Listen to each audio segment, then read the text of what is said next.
For Telesur, I'm Cody Weddle in Caracas. We begin in the rattled U.S. city of St. Louis, where a new round of police brutality allegations has emerged. Police originally reported Kajimi Powell was shot carrying a knife, but a new video shows that he had his hands by his side and was farther away from the officers than they reported. Powell was shot 9 times by the officer. His shooting came following the death of unarmed black teenager Michael Brown, which led to protests and a heavy-handed police response.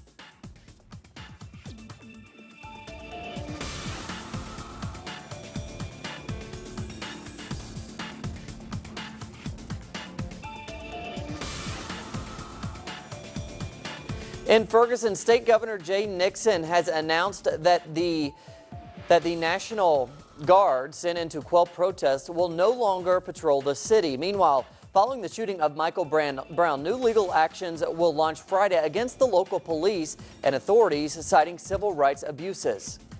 On Friday at 12 noon, there will be an announcement of a massive multi-million-dollar lawsuit against the city of Ferguson, against the mayor of Ferguson, against the St. Louis County Police for violations of the civil rights of the march. And to Palestine now, where this Thursday, Israel continued its strikes in the Gaza Strip. The fresh attacks make the likelihood of a peace deal even less likely. For the latest on the ground in Gaza, here's our correspondent, Noor Harazin. Since Thursday morning, over 26 Palestinians have been killed in Gaza after a series of Israeli airstrikes. 4 Palestinian youth were killed after the warplanes targeted a cemetery in Sheikh Radwan district.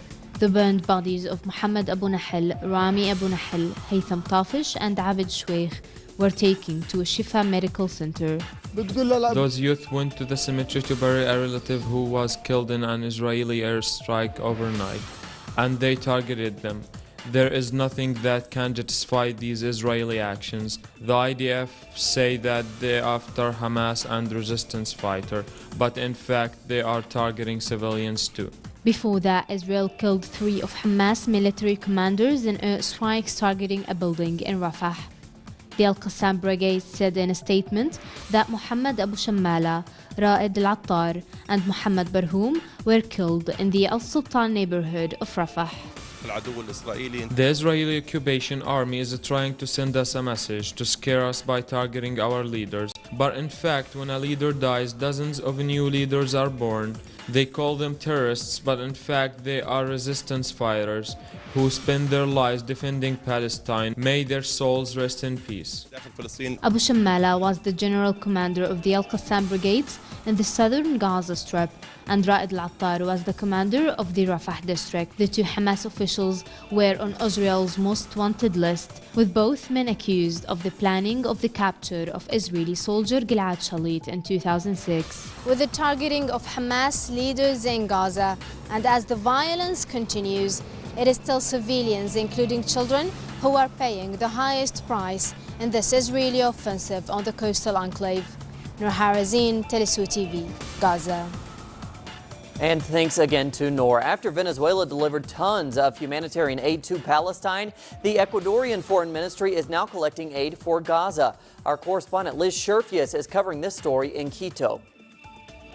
Well, has surpassed 2,000 in Gaza. The Ecuadorian government and civil society have shown solidarity with Palestine by organizing a humanitarian aid campaign involving collection centers across the country.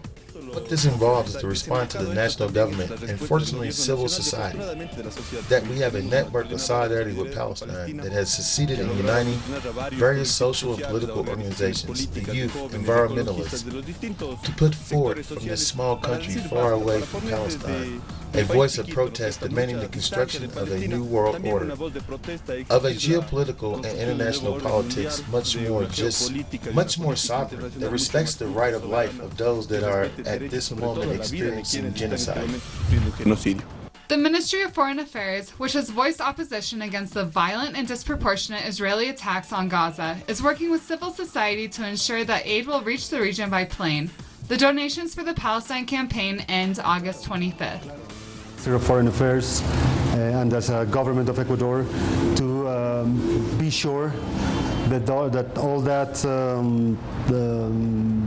issues, all that help that was gathered, it was our responsibility to make sure that that help reached the Palestinian people. Having collected almost 10 tons of medical supplies and other goods, Ecuadorian civil society and the Ministry of Foreign Affairs are taking a stand against what President Rafael Correa has called a massacre occurring in Gaza. Liz Scherfius, Telesur, Ecuador. And thanks to Liz. To Argentina now, where the government continues fighting the vulture funds. A new law is intended to sidestep a U.S. court order preventing Argentina from paying other creditors. But that proposal has so far been blocked by the Argentinian opposition, which Argentine Minister Jorge Capitanich has denounced.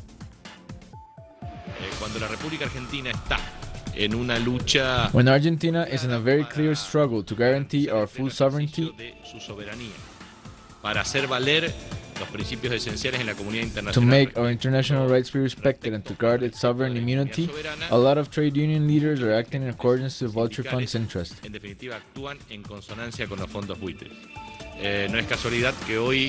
It is no coincidence that today the Vulture Funds announced a new proposal to attack Argentina, and that leads one to believe that there is a connection between vultures outside and the vultures within.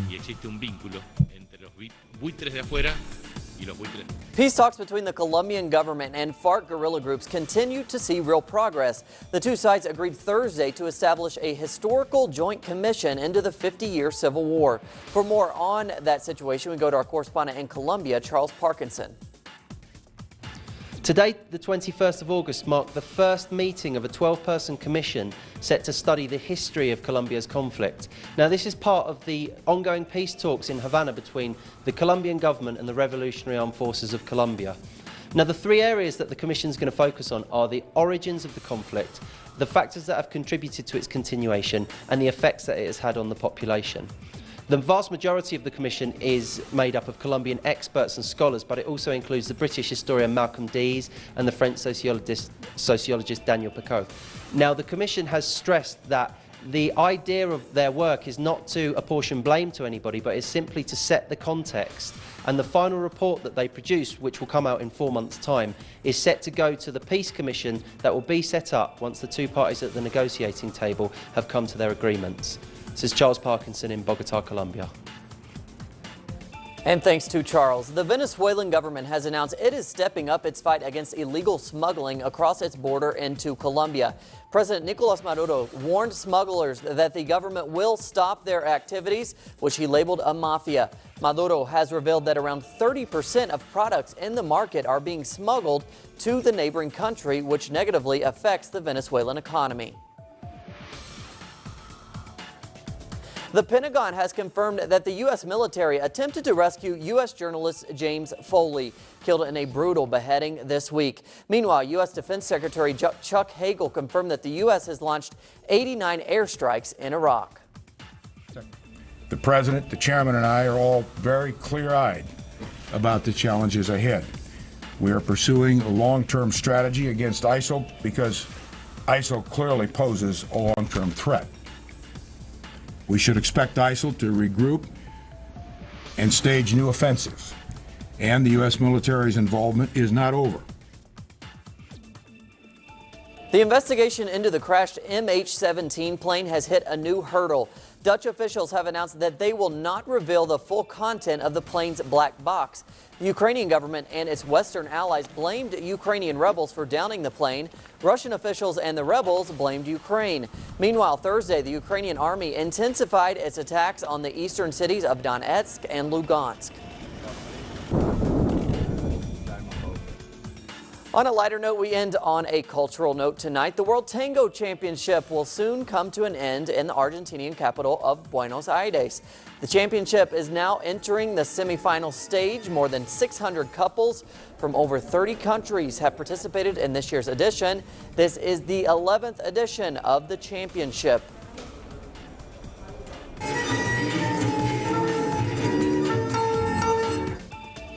Did you know there was a World Tango Championship? More on those stories and others at our website, telesurtv.net/English. For Telesur English, I'm Cody Weddle.